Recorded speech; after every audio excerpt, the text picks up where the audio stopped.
Ang mabuting balita ng Panginoon ayon kay San Mateo. Noong panahong iyon, sinabi ni Jesus sa kanyang mga alagad, "Huwag ninyong akalain na parito ako upang pawalang bisa ang kautusan at ang aral ng mga propeta.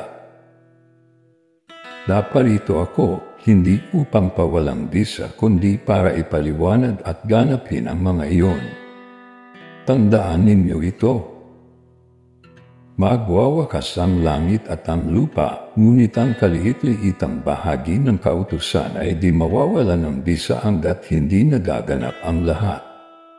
Kaya't sino mang magpawalang halaga kahit sa kaliit-liitang bahagi nito, at magturo ng gayon sa mga tao, ay ibibilang na pinakamababa sa kaharian ng Diyos. Ngunit ang gumaganap ng kautusan at nagtuturo na tuparin iyon ay ibibilang na dakila sa kaharian ng Diyos." Ang mabuting balita ng Panginoon. Pinupuri ka namin, Panginoong Jesucristo.